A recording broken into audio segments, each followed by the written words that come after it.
Welcome back to the heart of adrenaline and excitement.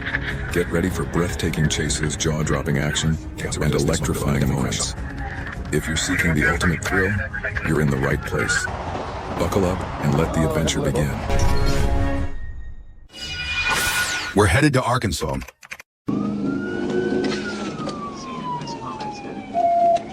On January 15th, 2023, during a routine patrol in Arkansas, police officers noticed a suspicious white car parked along the road.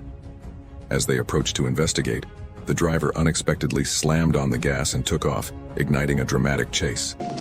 South on Warren. South on Warren.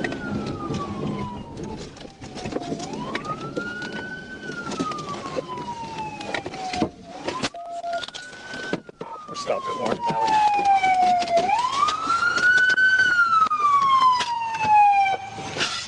However, after only a short distance, the driver suddenly abandoned the car and dashed into the woods. The police officers quickly halted their pursuit of the vehicle and decided to chase after the suspect on foot.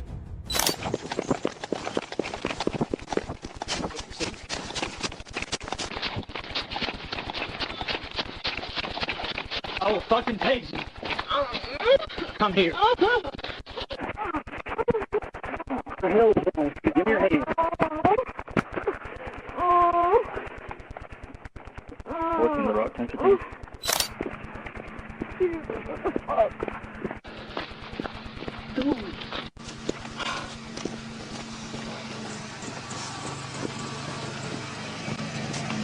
Now you're DWI too. Please don't do that. I love you. After a 15-minute chase, the police apprehended the drunk woman. To their surprise, she was not only inebriated, but also not wearing any pants. The officers quickly ensured her safety and began assessing the situation, taking note of the unusual circumstances. I'm not. Stop talking. I don't have no excuse. Stop talking. I swear. Stop talking. Okay. Stop. Hey, I Stop. will fuck you. Can I escape?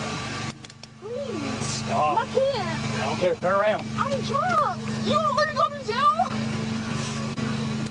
But seriously, I'm drunk. Like, I will fuck you. Like, I have no excuse. Let me Go go. ahead and Just say The woman was swiftly subdued and will face appropriate consequences for her actions.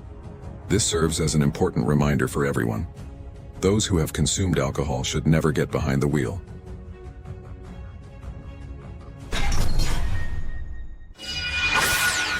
Next on the agenda is Chatham, Georgia.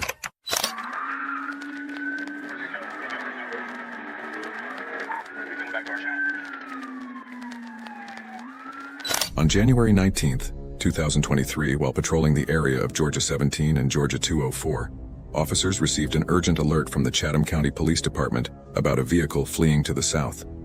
Spotting the vehicle almost immediately, the officers swiftly initiated a pursuit, intent on bringing the situation under control, before it posed a threat to public safety.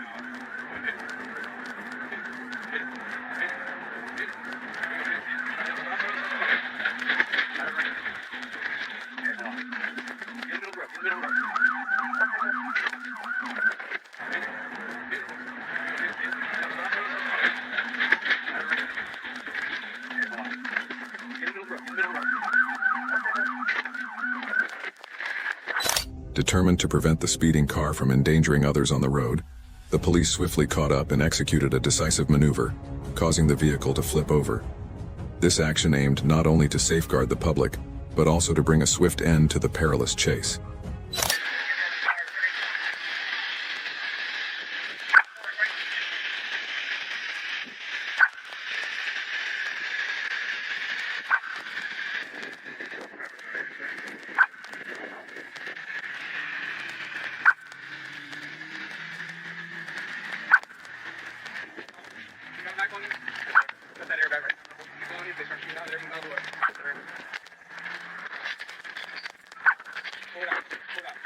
As the Nissan flipped over, the driver, who was not wearing a seatbelt, was ejected from the vehicle, landing in the left lane of Georgia 204 West. Given the severity of her injuries, the police made the decision to leave her in place, prioritizing her safety and avoiding any further risk of spinal injury.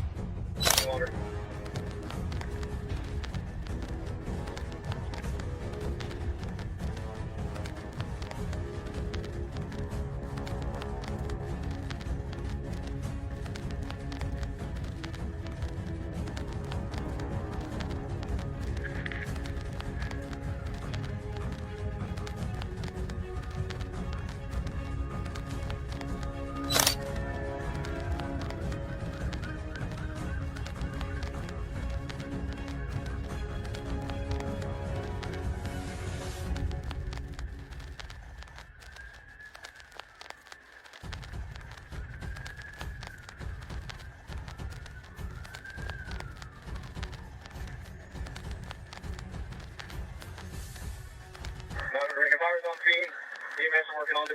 They're pretty sure this is going to be a confirmed fatality here in just a minute. Just be advised, and go ahead and send next list when you can.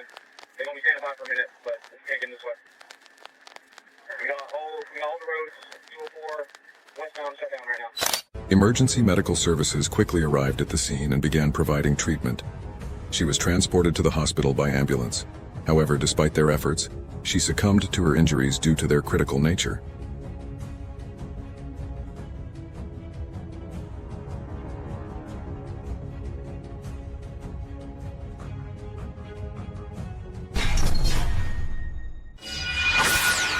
Continue to Atlanta, Georgia.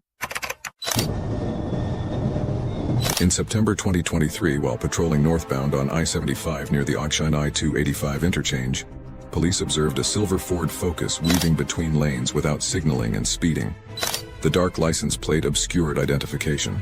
When officers attempted to initiate a traffic stop, the driver accelerated away, triggering a dramatic chase.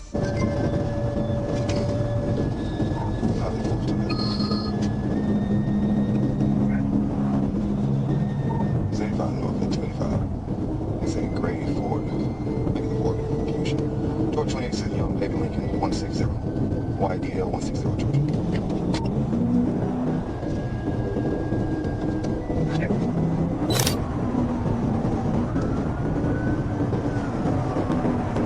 For our left lane coming up on, you can see us still see the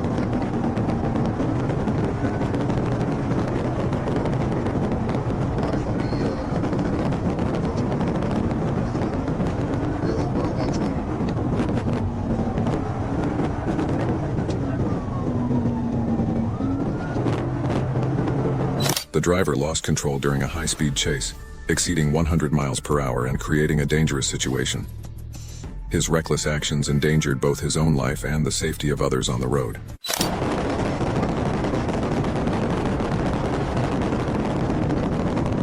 He took my break. All right, 1050 overturn. Start EMS. 1050 overturn EMS, please. 75 northbound, ramp to 166. Ramp to 166, I'm gonna shut it down. As the suspect swerved at high speed, the car lost control, crashing into an embankment and flipping over. Chaos erupted as thick smoke billowed and the deafening crash shocked everyone nearby, highlighting the brutality of the chase.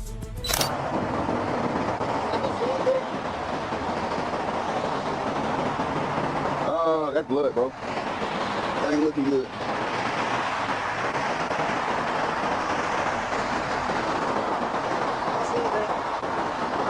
Quick down, come around. Yeah, yeah, he probably gonna be, that's probably gonna be a fatal. That's blood. The police moved in, signaling for the driver to exit the vehicle, but he remained unresponsive. The air thickened with tension as the silence stretched on, leaving onlookers anxious about the unfolding situation and what might happen next. I can't see anything, no.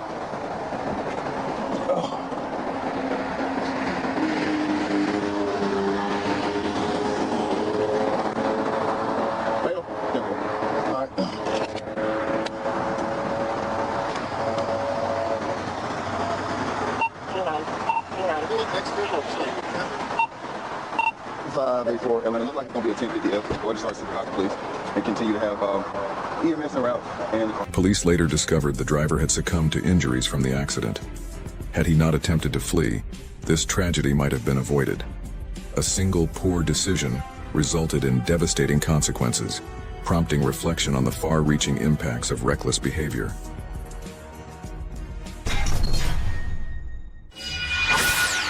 Continue to Atlanta, Georgia.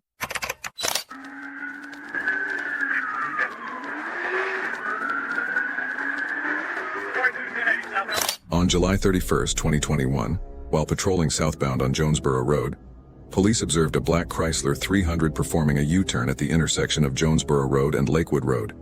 When police initiated a traffic stop, the driver accelerated and began a pursuit. We are crossing over round 2.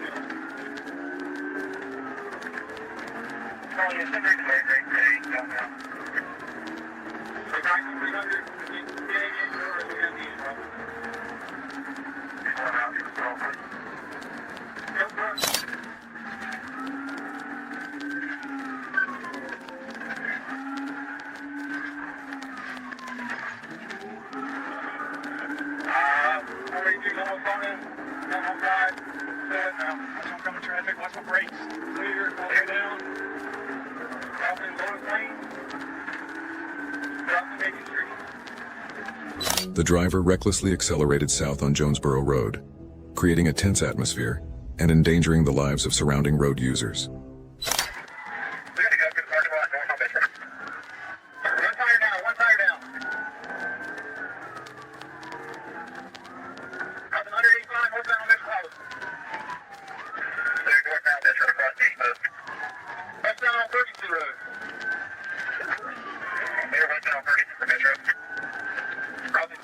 At the intersection of Cleveland Road and Metropolitan Parkway, the driver mounted the curb and drove into a private parking lot, endangering the lives of pedestrians.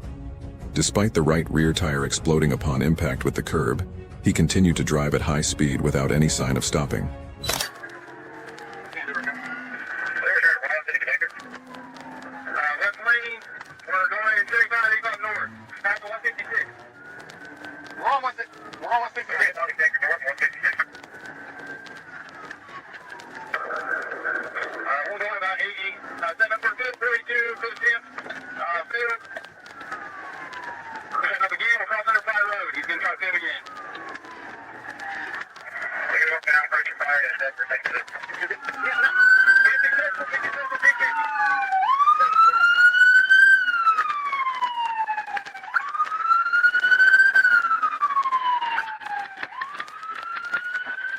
Unable to let the suspect continue to pose a danger on the road, the police immediately accelerated and made a strong collision, causing the car to lose control and crash into the roadside. Immediately, the suspect opened the car door and fled.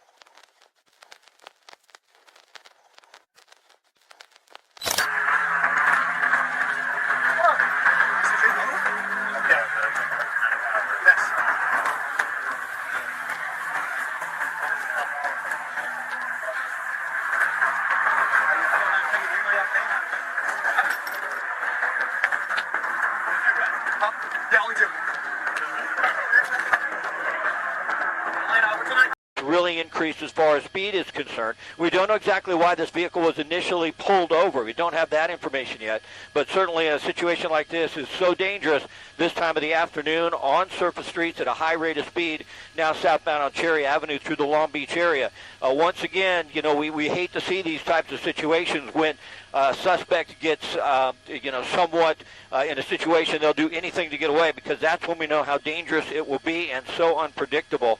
We are southbound headed towards Carson Street, I believe, off of Cherry Avenue, making a right turn there at a pretty high rate of speed. Several vehicles behind, patrol cars. They also have a helicopter overhead, and at this point in time, we're just hoping that no one gets hurt, they don't hit anyone out on the roadway, and hopefully, a best case scenario, they'll give themselves up. But it has certainly taken a turn for the worst in the last couple of minutes, with his vehicle traveling at a very high rate of speed and doing almost anything to get away from police. Right now on East Carson Street, it looks like. Do we have any idea, have we figured out yet what this person was wanted for initially and what sparked this pursuit to begin with? Have you heard any of that yet, Scott? Yeah, we did not get that. Initially, it was a vehicle traveling at a slow rate of speed. It was a pursuit at only 25 miles an hour. Also, then there was a report that the vehicle was traveling into oncoming traffic to try and get away from police, and it was LA County Sheriff's deputies actually backed off from the pursuit for a time until LAPD got a helicopter overhead to help them out with the surveillance. They actually backed off because they were concerned about it. We're in the Long Beach area now, so Long Beach will be the agency on this because they just have more knowledge of the streets in this area, but it's 60 miles an hour on probably a posted 35 to 40. You can see how dangerous it is eastbound on Carson Street. So as far as that initial information is concerned, exactly why this vehicle was pulled over, we don't have that yet, but we do have at least 3 people inside the car, a lot of activity inside the vehicle, and the vehicle traveling at a very high rate of speed through some of these surface streets. And we've seen him mainly, or he or she mainly, stay on those surface streets. And like you said, we did see somebody in the front seat. It looked to be a woman, and someone in the back seat earlier when we were watching on the big monitor. So adding to the dangers, those poor people that are driving in the car with that suspect. Absolutely, and then the time of day, you know, I mean, we're getting towards the 5 o'clock hour here, but a lot of people are out on the streets. It's cooling off in Long Beach. They might be out riding their bikes. There might be kids out playing. And, boy, we just hate to see this. I've seen too many of these pursuits in the past where an innocent person was hurt or killed, and this is the kind of pursuit that has that potential. Now, 47 miles an hour on our real-time speed tracking isn't that high, but we saw it closer to 60 in probably a 35 to 40 mile an hour zone. Police are still right behind. There was a point in time when they actually backed off because they didn't want to actually push this suspect into a situation where he was driving more erratically and at a higher rate of speed. But at this point in time, they're staying right behind the suspect, and it looks like they have every intention on staying on this. But it's dangerous. You can see that coming very close to several other cars here. We're on Atlantic Avenue northbound now, traveling up towards, if we continue, would be towards the 91 freeway. Right, and it looks like he's using, I guess that's not a bike lane, but it's some sort of access lane. And you see all the cross traffic. As you pointed out, whenever you're on the surface streets, you've got cross traffic, you've got people pulling out of driveways, you've got people crossing the street potentially, especially at this time of day when traffic is starting to build up. It's people are heading home after their work day. That it really does amp up the danger, and you are right, Scott, about the potential for this ending badly, especially now, as you see, getting up above 70 miles an hour on Del Amo Boulevard here. Are you getting a sense that the driver is making circles, or does it appear they're headed in any particular direction at this point? Well, we haven't seen that, although this is the second time we've been on Del Amo. So if we get back on to Cherry Avenue coming southbound, then we would have a pattern. And we see that in lots of cases where a suspect will get into an area where they're comfortable or where they have knowledge of the streets. But, boy, I tell you, pursuits like this almost never end well. You've got a suspect right now that is very unpredictable driving the vehicle, driving erratically. It looks like they have no intention of just pulling over. I can't tell what that suspect in the back seat was doing there, but you don't know if drugs and alcohol are involved. You just know that the suspect does not look like he has any intention of just giving up. You know, some of these pursuits, they go slow. You see a suspect that's not driving that erratically, but in this case, we're seeing a type of behavior that usually ends up in these things not ending well. Now, we're still on Del Amo. We passed Cherry, which we were on earlier, I believe, and our speeds, as you can tell, the real-time speed tracking is just incredible for us on these pursuits. We passed Lakewood Boulevard, so we're further east than we were before. We're just north of Long Beach Airport, but that real-time speed tracking in SkyMap 7 giving us the streets is just so incredible compared to 30 years of using a Thomas guide. It's such an effective tool, and we just see a lot of erratic driving here. So, folks, if you are aware of where this is in the northern Long Beach area, north of Long Beach Airport, and your kids are out, you know, try and get them. Get a hold of them, see what you can do, because I've seen that happen in the past, and it can be so tragic. Going through what appeared to be a red light and slowing down for a moment and then going through that intersection, and that gives you an idea just how dicey it is and how desperate the driver of that vehicle is. Yeah, so we've got 3 people on board, it appears. One driver, what appeared to me at least to be a female passenger, and in the passenger seat, and then someone sitting in the back seat. And all 3 of these people, we don't know if some might be a hostage perhaps, or if these are all people that are involved in whatever the event was that sparked this pursuit. person sitting in the back seemed to be pretty relaxed. It was a guy, and he had his arm up kind of along the back of the seat there. It looked like he was kind of relaxed sitting back there based on his body language. But it does continue now. The speeds are high, upwards of 60 miles an hour on Del Amo Boulevard, and being pursued now. Is it still Long Beach that is mainly the pursuing agency, or is it LA County Sheriff's? Has there been a handoff here at any point? You know, we'll have to push into that vehicle real quick. The patrol car behind there, it is Long Beach. They are the authority and the agency that is on this initially. There is a LAPD helicopter overhead assisting them, and but we have not seen a pattern. You know, we talked about that pattern earlier, but now we are still in the Long Beach area. We're eastbound on Del Amo. If you continue eastbound, you'll end up at the 605 freeway. Although there we see an erratic left turn, and it looks like, boy, there you go. That's the type of thing here. We have some traffic at this intersection at Graywood and Del Amo. The patrol car right behind, and you see that person in front really wanted to get out of the way, which is a smart move. And right now, hopefully, they'll get out of the car and give themselves up. But unfortunately, this type of behavior usually does not give you that type of result. And once they had a freeway to go through that intersection, they took off.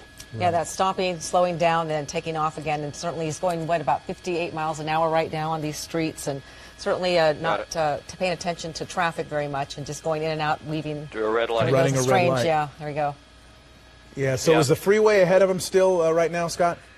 It is. You know, the freeway's probably a good mile away from us, but that's just a good, gives you an idea where we're at traveling eastbound on Del Amo. We're actually in the city of Lakewood, moving to the eastern end of Long Beach, if you will, 70 miles an hour there. Now, this is a pretty wide street. There's not a lot of little streets that turn off onto this, so we don't have the type of danger that you would have, say, if you're in a neighborhood where you have a lot of homes. But certainly if you're going to run a red light and you're going to try and get away from police into oncoming traffic, in a situation like this, boy, it just gives you an idea how tough it is. And now a right turn onto Bellflower Boulevard, so we're headed south towards Long Beach Airport. Could put us into a situation where we have to cross the extended center line at Long Beach and not be able to continue.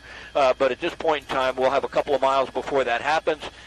If there is a pattern to this individual, we haven't seen it. It started, we believe, around Acacia and Rosecrans in the Compton area, and we've been down into Long Beach, and now we're in the Lakewood, Long Beach area. It's right on the border here, headed southbound on Bellflower Boulevard. All right, and as we watch this, Bellflower is also one of those main drag sorts of streets. It's got a, you know, hopefully there aren't too many signals here, but we did pass through one, and it appears residential on both sides.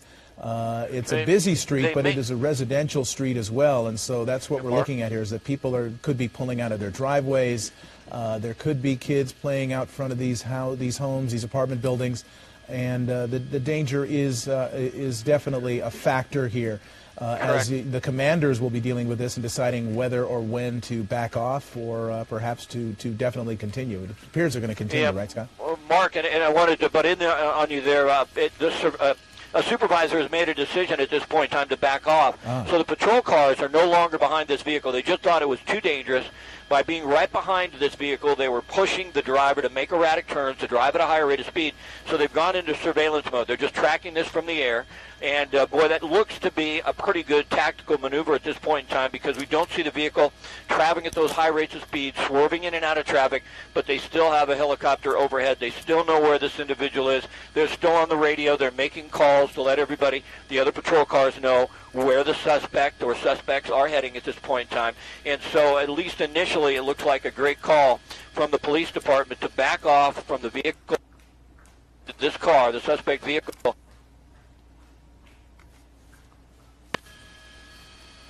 Okay, Scott, thanks very much. Michelle Tuzzi now, along with Mark Brown, as we begin the 5 o'clock hour, Eyewitness News at 5 o'clock.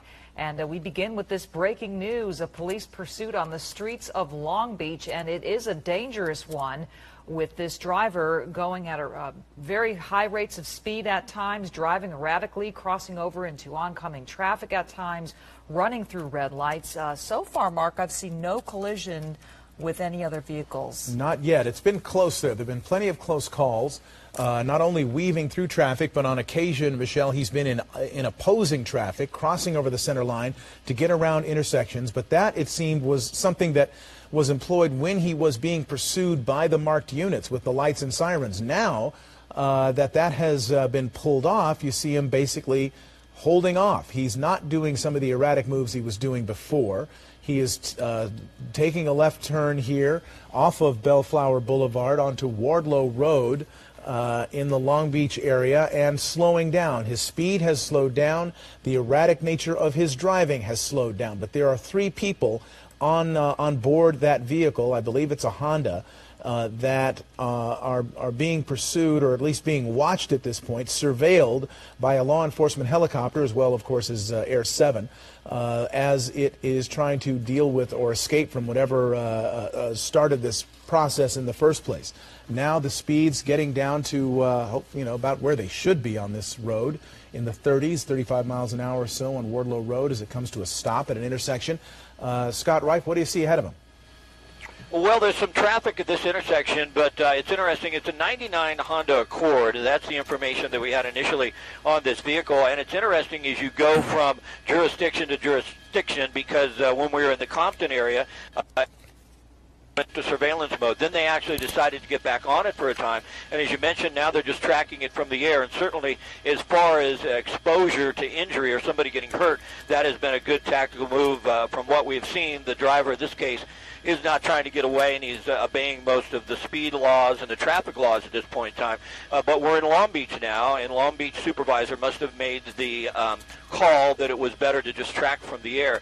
We're still now eastbound on Wardlow, and once again as we head eastbound, we'll eventually run into the 605 freeway, although we have not seen the vehicle that we know of on the... Assume that the suspects realize too much into that. Maybe they don't. But about well, like we apologize for the breakup in the signal. We're going to try to fix that breakup for a second. Scott Reif's going to stay over it, and we're going to keep an eye on this pursuit. We're going to continue our coverage of it. We're going to try to fix the breakup in the signal, but it appears that maybe, it's entirely possible that they know that the pursuit has been, that the pursuing vehicles have been backed off by their commander. It's, with smartphones these days, they could be watching our coverage on their phones. So we don't know what sort of information they have about what sorts of things are happening, but they have slowed down without question. I say they because the indications are there are 3 people. Well, I've seen 3 people in the vehicle, the driver, one apparently female passenger, and 1 passenger in the back seat. And they are still, at large at this point. Law enforcement would definitely like to bring them into custody, but they have elected to change their tactics in order to do that. And it's still unclear what sparked this pursuit, how it all began. It's believed that it started in the Compton area, and that initially the LA County Sheriff's Department was involved. And at some point, the pursuit in the Compton area got a little too crazy. The driver took off, driving very erratically, so the sheriff's units pulled back, and they went into surveillance mode. And then eventually Long Beach police took over, and now we continue on the streets of Long Beach. And once again, the authorities have pulled back because of the danger of the situation. And they hope by doing that will get the driver to slow down. And it appears that has been successful so far, Scott Reif. Yeah, absolutely. I think if you were with us earlier, you saw how erratic the suspect was driving the vehicle, how close he came to hitting some other cars, and the speeds that the car was up to, I think well above 60 miles an hour. Even though we're 60 now, we're in an area where it's probably 45 to 50 posted here, eastbound on Wardlow towards the 605. So I think backing off, certainly at this point in time, looked like a great move, only because it looked like there was a lot of danger to the public when there were patrol cars right behind the suspect vehicle. And at this point in time, eastbound on Wardlow, about the posted traffic speed and obeying most of the traffic laws, it looked like a great tactical move as far as public safety is concerned. And with a helicopter overhead, with news media overhead, with the radios that they're calling ahead to let all the officers know where it's going, which direction it is, a description of the vehicle, even though the patrol cars aren't right behind, it's highly unlikely the suspect or suspects could get away. And, what goes into making that decision, we should note, the commander takes a look at what sort of crime this person may have been involved with and weighs that against the danger to the public of continuing the pursuit.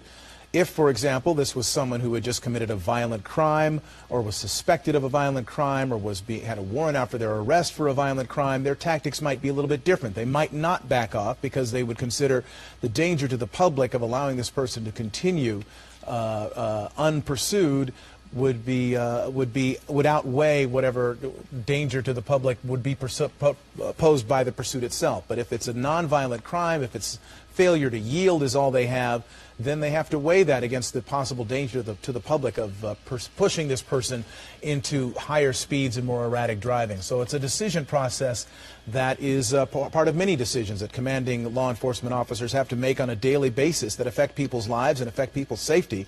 And they will, you know, they're trained to make those sorts of decisions, and they just hope they make the right one. It appears in this case, so far, it's the right one based on what we can tell about the way things are proceeding. And they probably know a little bit more about this than we do as well. For instance, you know, we haven't heard it's stolen. So that means more than likely when they run the plates, it comes back to someone in particular they believe that's probably registered to. It's not, you know, an absolute there because, you know, sometimes the vehicle is stolen and you don't know it, so it's not reported to police. But if that comes back to a person who matches a description of the person who's driving, they've had patrol cars in front of this vehicle, then they'll know it's actually who it is that they're starting to chase. Now, we finally made a turn. We're just north of Los Alamitos Airport, and actually looked like there was an indecisive move there for a moment, and the suspect was going to make a turn, and all of a sudden now just continued along Ball Road here, still eastbound. We're in Los Alamitos. We're just north of the racetrack, if you're familiar with that, and the airport itself. It looks like, I'm being told we're in Cyprus, but it's right on the borderline here. From what we can tell, the aspect of backing off has been successful, as you mentioned, because he slowed down. I believe officers probably have a pretty good idea who they're dealing with at this point in time, and that may play a lot into them backing off as well. Right. Well, I also wonder if that L.A. County grand jury report is factoring into any of the decisions that are being made now and how police pursuits are handled. That grand jury found earlier this month that police pursuits were causing unnecessary deaths and injuries and called for better police training, and perhaps that report is having an impact, or perhaps, you know, this decision would have been made anyway. We have seen before that report was issued, the authorities backing off and going into tracking mode when pursuits got too dangerous. Right. Well, this one was getting dangerous, and they certainly did go into tracking mode. We have seen far more dangerous pursuits, though, but usually that's a felony suspect. That's somebody who's already committed a violent crime that they know of. Shots frequently fired. This doesn't fit that bill so far from what we've been able to tell. And if it's someone that they, as Scott Wright pointed out, if it is a car that doesn't come back stolen, if the actual owner of the car is the person who's driving it, then they can also, frankly, set up shop, set up somebody right outside where the person lives because they figure they're going to end up back there at some point anyway and arrest them there. That happens as well. So there are different ways of dealing with this that don't involve pursuing someone through residential surface streets, as we have seen, and so that may factor into the decision. You did notice they passed by a black and white just right now, so they're backing off, but they're not abandoning this. We will point out that there's at least one law enforcement helicopter above. They are using their radios. They're keeping track of where this person is going. They're not going to lose him. They're just not going to follow his every single move from behind, and there's a big distinction to be made there, right, Scott? Absolutely, and you know, some speculation said that we probably would have known by now if it was stolen, and then of course here comes across the radio, it is now a stolen vehicle. So trying to figure out who it is based on that license plate is not going to play into this. So we believe it's a stolen vehicle. That's what we're hearing from the police department. I'm not sure which department that came from. It may have been LAPD. We just don't know. I think we're still in the Cypress or Los Alamitos area. We're northbound on Valley View, headed up now back towards the 91 freeway, and that information came from Compton Sheriff, so it looks like they were the initial agency over it. They must have known it was stolen right from the get-go. They know how many people are on board, and we're going to try and go in close here, I think, in a moment with extreme vision and see if we can actually get a better idea who we're dealing with. I know it's a male in the back seat. It looked to me moments ago maybe they were smoking something. It was a female, we believe, in the right front, and then we believe there was a male actually driving the vehicle, and we have patrol cars posted in front of this individual, behind, but not, if we can't go back far enough with the camera, but they're back there probably a half a mile or so just in case the individual would turn around. But they're not right behind the car, and that's because of what we saw earlier in that erratic driving and the high speed. So, you know, these things can go on forever. You wonder if the individual or individuals know that the helicopter's overhead. You just saw it in our frame a few moments ago. The LAPD ship is still the helicopter overhead that is basically following the suspect, and you would think you'd be able to see it. You'd think they'd still know that someone was tracking them, but you never know. But we do know now it is a stolen vehicle. A stolen vehicle, and now in Orange County. This originated in Los Angeles County, we believe, in the Compton area, went into Long Beach, and now we are in Cypress on Lincoln Avenue near Grand Circle. Police units have pulled back. They are in tracking mode in an effort to keep this driver from going too fast. We've seen some very erratic driving. I'm sorry? Sorry. I think he's talking to other Buena traffic. Park now. Well, sorry, just was getting some information in my ear. We're now in Buena Park in Orange County. 3 people on board, and as Scott Wright mentioned, we believe this is a stolen vehicle. All right, and our car specialist, Dave Coons, has put something out on Twitter that I find kind of interesting, that it's believed to be a 99 Honda Accord, which would make it an 18-year-old car, and the potential then is that it may not be in the best mechanical condition. It may have trouble at higher speeds, may have trouble maintaining higher speeds, and so that may be a factor in why they're also slowing down. They know they're still being sought. They know they're in a stolen vehicle. They know that the police are overhead, but they're still driving slowly. So maybe they've elected, just perhaps because of the condition of the car, that they just can't go that fast. So that's information from our car specialist, Dave Coons, on Twitter. So we are keeping an eye. Go ahead, Scott. Sorry about that. The individuals inside the vehicle, if we could, through the windshield, there may be some glare. Now, we're coming up on a problem here that's going to affect our ability to track this. And Disneyland has a TFR, which is a temporary flight restriction, although it's not all that temporary. And that restricts us being able to fly at a certain altitude. We may have to go very high and get permission to do that. We're in Buena Park now on Lincoln, headed eastbound. And once we get into Anaheim, there's an area that we just cannot fly because of that TFR around Disneyland. So that could play into this. We wanted to get in front of the vehicle, go to our extreme vision, and see if we could get a better idea of what the individuals inside the vehicle are doing. And in some cases, that can help us out a little bit, just to try and figure out what's going inside the car and what their demeanor and what may be going on inside their heads. At this point in time with the glare, it's a little difficult, but if it continues going eastbound here on Lincoln, we are going to run into problems as far as our ability to continue to track. Now, LAPD will not have a problem. They can get clearance to go ahead and continue to stay overhead, but all other aircrafts have to get a discrete code, and they have to go above that temporary flight restriction to continue within 3 miles of Disneyland. It's kind of scary when you see this person just stopped in traffic and these people around him or her, we're not sure who's They're driving. oblivious, right? Yeah, they have no idea that this car is involved in a pursuit right now, and that these 3 people could be extremely dangerous individuals. Here we go now, making a turn onto Westchester Drive Westchester. in the city of Anaheim. Scott, what lies ahead here? Well, that will certainly help us out. I believe if we continue southbound on Westchester, we do not have to worry about that TFR. That's further to the east, so that will certainly help. We tried to get in front and take that view with extreme vision and look inside the vehicle, and that was difficult with the glare. But here's a right turn. There's no patrol cars behind this vehicle. We've seen a couple of turns in the last couple of moments. I don't know if that means the suspect is familiar with this area. Maybe they're going to get out of the vehicle and make a run for it. But we're in more of a residential area where something like that may happen. We're actually close to an apartment building or a condominium complex, and it looks like there's some decision-making going on right now with the suspect that they may foot bail, which means they'll get out of this vehicle and make a run for it. You know, if they were smart, they'd probably call somebody and have another car they'd run into, but at this point in time, it's hard to tell if anything like that is going on. But they're in a specific area now, in an apartment complex, and we haven't seen that type of behavior since the pursuit started. Looks like it's next to a high school.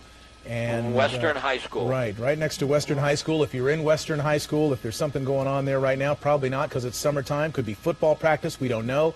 Try to go to a sheltered place at this point. The vehicle has stopped. Are these people foot bailing right now? Let's see if we can zoom in. Yep, looks like the door has opened. Foot bail right now.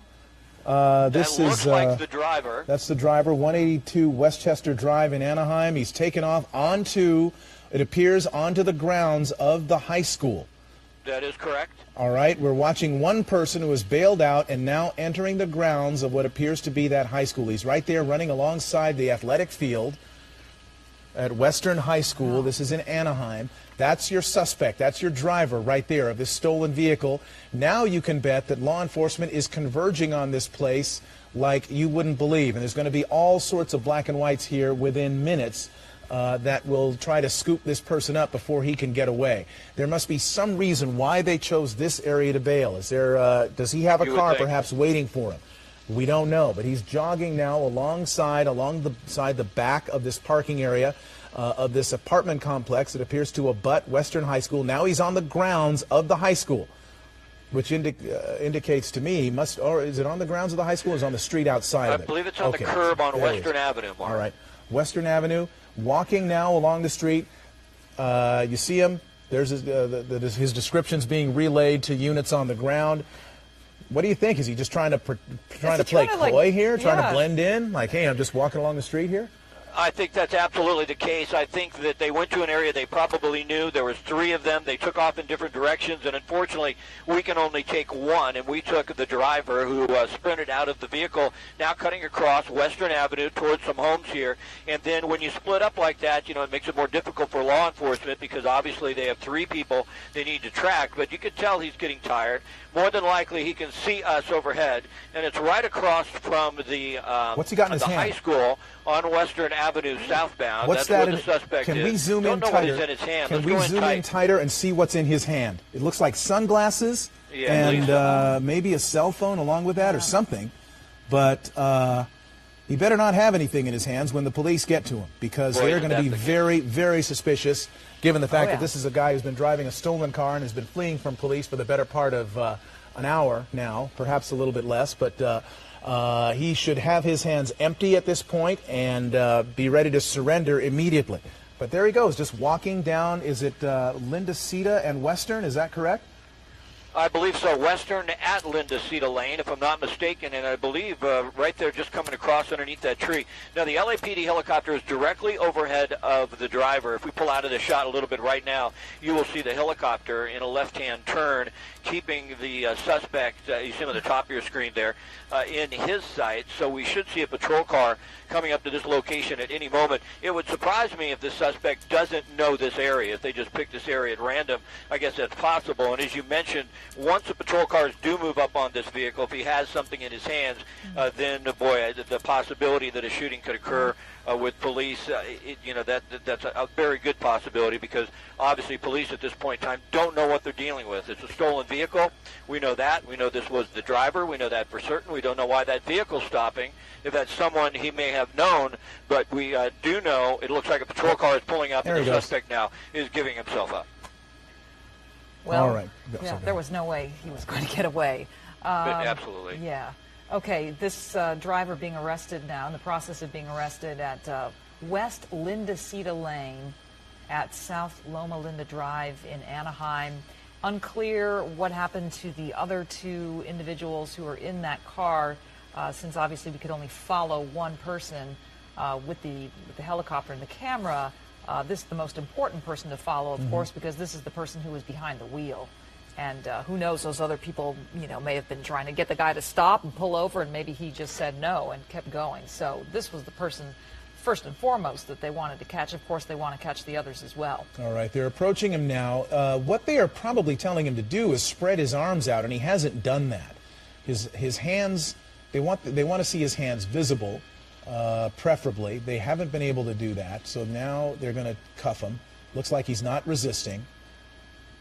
The items that he had in his hand are off to his right, out of reach now, especially now that he's cuffed. And they've got him, and they're going to take him off to jail. Now, we don't know what happened with the other 2 people, as Michelle mentioned, that were in that vehicle. There was a female in the front passenger seat, and a male in the rear passenger seat. And we don't know what happened with them. Whether they are also considered to be suspects in this or not, but we do know it was a stolen car, reported stolen, I believe, by Compton PD, if Scott Reif was, if I remember what Scott Reif said correctly. So they're facing that. They're facing charges of evading, at least he is, and reckless driving, among other things, and he will begin that process now of facing justice now that he has been apprehended by, it appears, Anaheim police. Those are Anaheim units there, is that correct, Scott? I do believe so, yeah, and it looks like with this suspect being taken into custody, we can come out of the shot a little bit and then come back to the left and show you Western High School and then show you where the pursuit actually ended with a vehicle stopping, at least, not the foot pursuit, and then we can show you where the suspects fled from that corridor, that alleyway, I believe right there. You see the helicopter overhead a little bit off to the right, and I think down in that, next to the overhead parking there is where it initially stopped. There it is right there. And so at this point in time, I believe they're still looking for the other two. No, there they are. There they are. Yeah, that's the guy. The guy in the blue shirt was in the back of the car, and that appears to be the woman who was in the passenger seat. And they are sitting there, seated on the ground. Are there any police next to them right now? I don't see them. Yeah, it's a little startling as we pushed up on that vehicle. I didn't see them as quickly as you did, and we don't see any patrol units here. What gave it away was the helicopter, the LAPD aircraft, was still in an orbit around this, but at this point in time, they're just sitting down in front of the vehicle. They're waiting for police to arrive, and obviously they're going to give themselves up peacefully here. The driver, as we saw just moments ago, is in custody, and he's the one who's certainly going to be facing the biggest charges here. These two may not be facing any charges at all. It'll be hard to tell exactly when they figure out what happened, but the vehicle, according to Compton Sheriff, was stolen, and it looks like these two now will be taken into custody as soon as a patrol car pulls up. So here it goes. You can tell from their demeanor that the police are showing up right now, and they're doing everything that the police are commanding, and they'll be taken into custody here in just a moment. Well, it's possible that they wanted nothing to do with this, and they, yeah. So we'll work to get more information about this. Scott Reif, thank you very much for your coverage, and we're going to take a break. We'll be right back.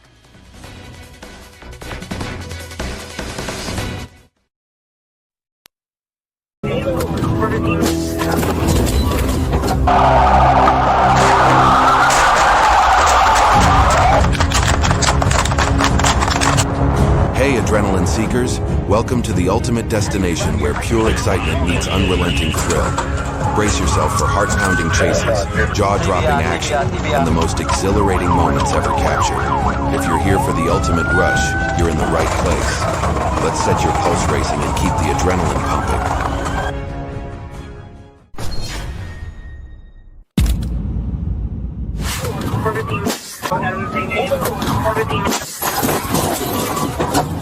On June 23, 2024, Los Angeles police were responding to a radio call about an armed man while traveling at high speed. During their response, they collided with another vehicle on the roadway.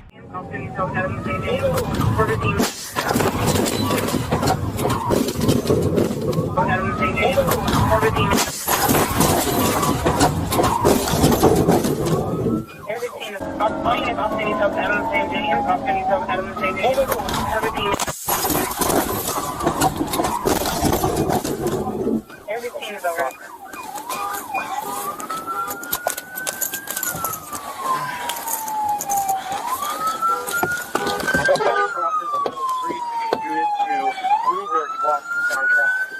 You good, man? I'm seeing stars. Hold on. You're good. You're good. I got you. Adams and Gramercy. Okay? Yeah, we're good. Somebody okay? Officers quickly exited their patrol car and approached the Corolla, finding the driver severely injured and unconscious. The car door was jammed, so the officers immediately forced it open to rescue the driver.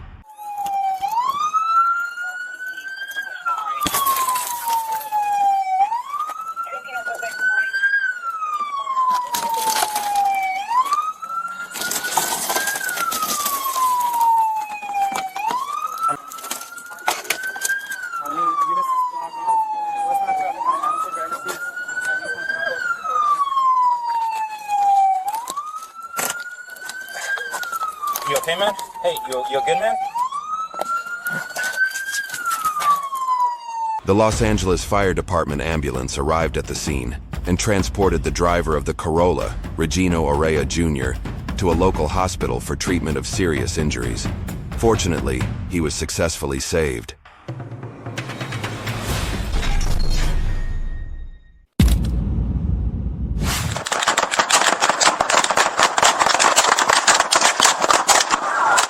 On September 27, 2022, California police received a report of a kidnapping and quickly responded to assess the situation. The local police forces were mobilized to establish a perimeter, ensuring the suspect would not be able to escape.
When the abducted victim tried to move towards the police, had guns, and unfortunately, she was hit by a bullet during the gun and died on the spot.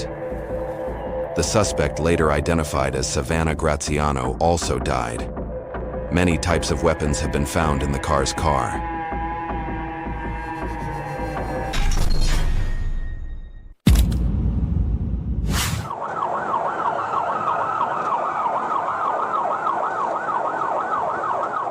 On July 9, 2023, a smuggler led Texas police on a high-speed pursuit in Webb County, driving a Chevy Suburban. The driver recklessly sped through residential areas, reaching dangerous speeds of up to 90 miles per hour, creating a hazardous situation on the streets. The white Volkswagen just cut us off. We're going. The white Volkswagen just cut us off. We're going north on East Street. Robert X-ray William 9266.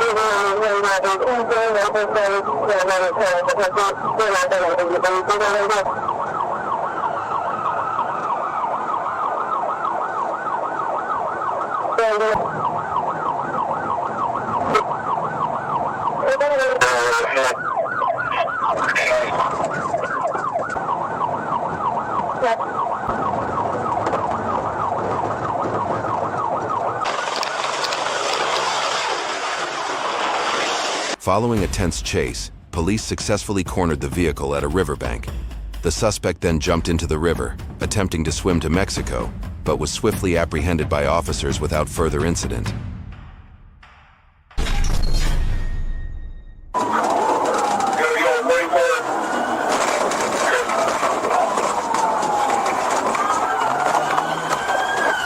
On July 22, 2024, police conducted a speed check and detected a black car traveling at a high rate of speed on an inner road. The vehicle was estimated to be moving at around 95 miles per hour.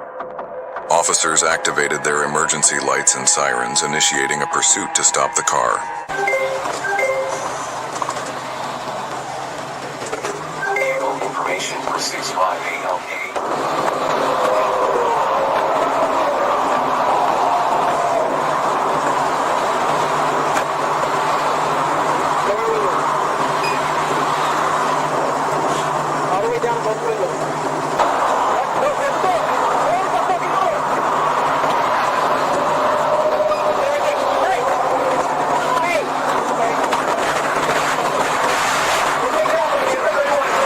Inside the car were two individuals, one female and one male.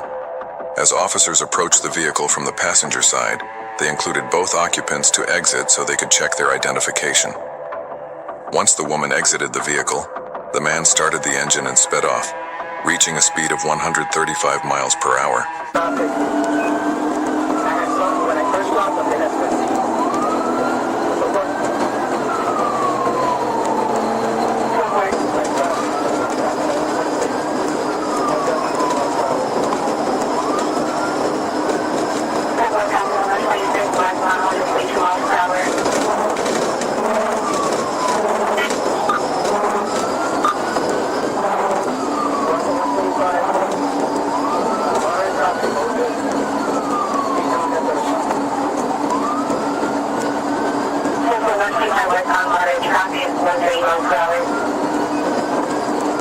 The driver was operating the vehicle recklessly and at high speed, posing a significant danger to public safety.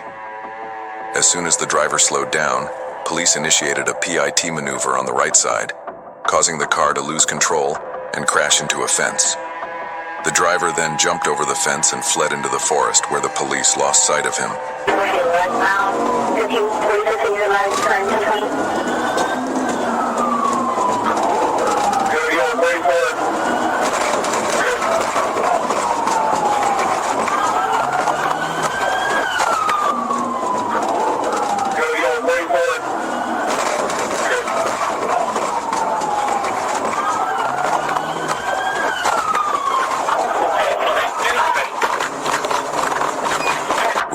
Information through FCIC/NCIC, indicating that the defendant has multiple active warrants.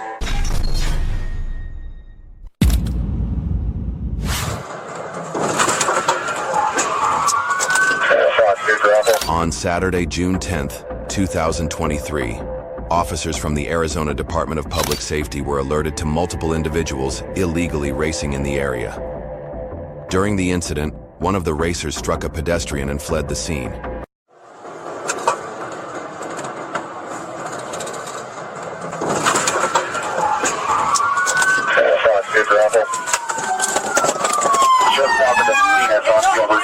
Hands out the window. Do not move. Walk back to my boys. Officers successfully deployed a grappler police bumper, bringing the vehicle to a safe stop. The driver and passenger, both 17-year-old males, were detained and issued citations for street racing.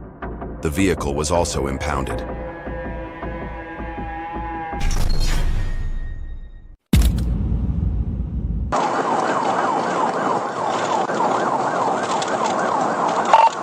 TBI.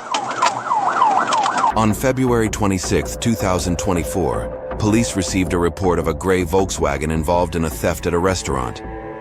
Upon spotting the vehicle, officers activated their lights and sirens, ordering the driver to pull over. However, the driver ignored the command and fled at high speed. Volkswagen Passat, Arkansas 837 out of King, 837 out of King. Go ahead and show me 1037 speeds, 115, eastbound I-30, passing in Jefferson.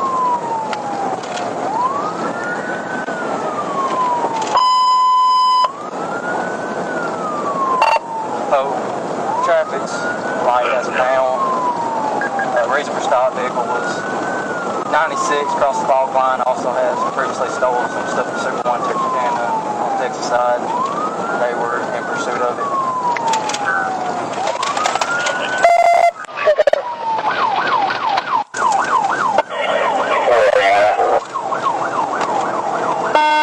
The car accelerated relentlessly, reaching speeds over 130 miles per hour, weaving recklessly through traffic and ignoring the safety of others in a desperate attempt to evade police pursuit.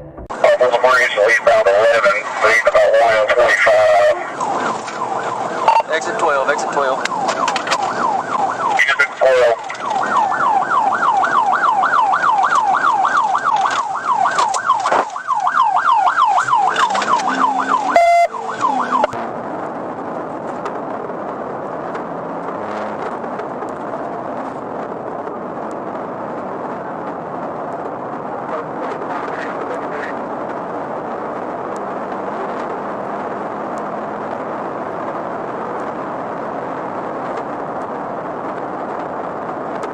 The police closed the gap by accelerating and executed a TVI, causing the car to veer off the road, flip onto a grassy area, and come to a halt.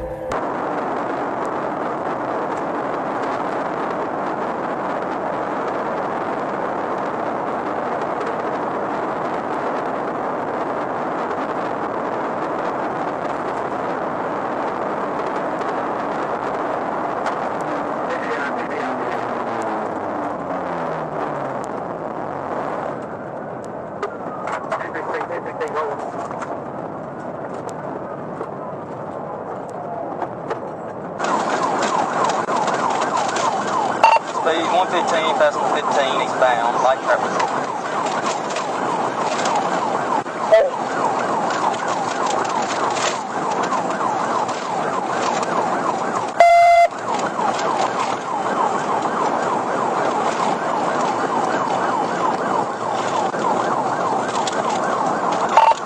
TBI, TBI, TBI.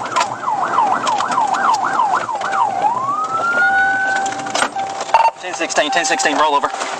The driver, identified as Takesa L. Moss, was arrested shortly after the crash. She was first taken to the hospital for treatment, then transported to jail, where she was processed on charges of theft, escape, and several other serious offenses.